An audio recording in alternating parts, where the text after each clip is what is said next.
Hey everyone, and welcome back to the channel.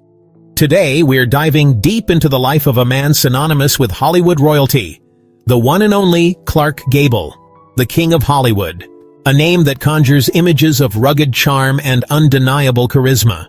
But beneath that dazzling public persona, Gable's personal life held secrets, heartbreaks, and two children whose lives were profoundly shaped by the colossal shadow of their legendary father. We're talking about Judy Lewis, a daughter he never publicly acknowledged, and John Clark Gable, a son born after his untimely death. Their stories aren't just footnotes in a celebrity biography. They're powerful tales about identity, family secrets, and the true cost of fame. So, grab your popcorn, because this is a story that's as dramatic as any Hollywood movie. Clark Gable's journey through life was marked by a series of marriages, 5 to be exact. It seems the king was always searching for that perfect leading lady in his own life. His first wife, Josephine Dillon, was 17 years his senior, and she was more than just a spouse. She was his mentor, his acting coach, helping to polish the rough edges of the future star. Then came Maria Langham, his second wife. But it was during this marriage, in 1935, that a secret affair on the set of The Call of the Wild would forever change lives. But perhaps the most iconic, and certainly the most heartbreaking, was his marriage to the vibrant Carole Lombard. Their love story was the stuff of legends, a true Hollywood romance. Many say this was the happiest time in Gable's life, but tragedy struck in 1942 when Carole died in a plane crash. Gable was utterly devastated. The glamour of filmmaking suddenly seemed trivial, and in a profound act of grief and patriotism, he joined the Army Air Corps, becoming a war hero in the eyes of the public. After Lombard, there were 2 more marriages, Lady Sylvia Ashley, and finally, Kay Williams in 1955. It was with Kay that Gable would finally have a publicly acknowledged child, though he would never live to meet him. Now, let's talk about Judy Lewis. Born in November 6, 1935, the daughter born from that secret affair with Loretta Young. In the rigid moral landscape of 1930s Hollywood, an illegitimate child would have been a career-ending scandal for both stars. Loretta Young, a devout Catholic, went to extraordinary lengths to hide her pregnancy. She vanished to Europe, then returned claiming illness, giving birth to Judy in secret in November 1935.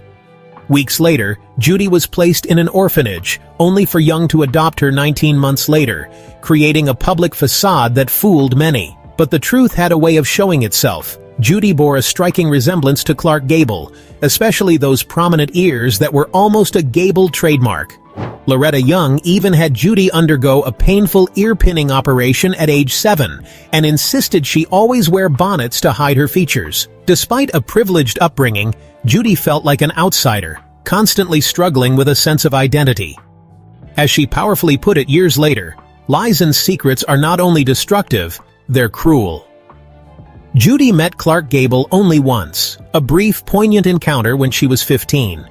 He visited Loretta Young's home, spoke kindly to Judy, asked about her life, and then, as he left, he kissed her on the forehead. At the time, she had no idea this famous man was her father. She would later interpret it as his silent goodbye. Gable the King never publicly acknowledged Judy. In fact, in his 1960 will, he explicitly disavowed any living children, effectively disinheriting her. He even declined invitations to her high school graduation and wedding. It's a stark contradiction to his reported regret of never having any children. The pressure to maintain his perfect image was immense, seemingly outweighing any paternal instincts. The truth finally came out when Judy, at 31, confronted Loretta Young after Gable's death. Young confessed, "Yes, you are my sin." This revelation, while freeing, caused a years-long rift between mother and daughter.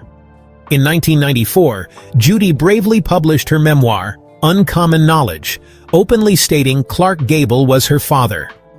Loretta Young initially resisted, but the truth was finally confirmed in her posthumous autobiography. Judy went on to have a career as an actress and producer, but later, in a powerful act of turning pain into purpose, she became a licensed psychotherapist, specializing in foster care and marriage therapy. She transformed her own hidden trauma into a way to help others. Sadly, her half-brother, John Clark Gable, never publicly acknowledged her as his sister, stating, "My father said he had no other children, and my father's word is good enough for me." Judy Lewis passed away in 2011 at the age of 76. Now, let's turn to John Clark Gable, the son who arrived after his father had already left the stage. Clark Gable's fifth wife, Kay Williams, became pregnant in 1960. But just 5 months into her pregnancy, the king unexpectedly died of a heart attack at 59. He would never meet his son. John Clark Gable was born on March 20, 1961, in the very same hospital where his father had passed away. From the moment he arrived, he was a public fascination. At just 14 days old, his picture graced the cover of Life magazine, and he was instantly loved worldwide. His resemblance to his famous father was undeniable, earning him the affectionate nickname, Mr. Carbon Copy. Kay Williams faced the immense challenge of raising her son without his father, all while navigating the relentless public scrutiny. Clark Gable himself had wisely planned for his son not to be named Clark Gable Jr. to ease the pressure of living up to his colossal reputation. Kay was determined to let John forge his own identity, raising him on their ranch in Encino, away from the immediate glare of Hollywood. John Clark did dabble in acting, but his true passion lay in car and truck racing, a pursuit he engaged in professionally for years. This passion, he felt, was a special bond with his father's memory, as Clark Gable also loved auto racing. However, life in the shadow of a legend came with its own set of challenges. John Clark faced intense public scrutiny and personal struggles. In 2013, he was arrested for DUI and hit and run, an incident he attributed to recurring brain aneurysms. He also experienced profound loss, including the unexpected death of his live-in girlfriend in 2012. And tragically, his son, Clark Gable III, who had pursued a career in modeling and reality TV, died in 2019 at the young age of 30 from a drug overdose. Despite these adversities, John Clark has shown remarkable resilience, remarrying in 2020 and focusing on Clark Gable Enterprises while cultivating a more private life. The stories of Judy Lewis and John Clark Gable are a powerful reminder that even the King of Hollywood had a complex human side, and that fame casts a long, often challenging shadow. Judy's life was a testament to the courage of seeking truth and finding identity, even if it meant confronting painful family secrets.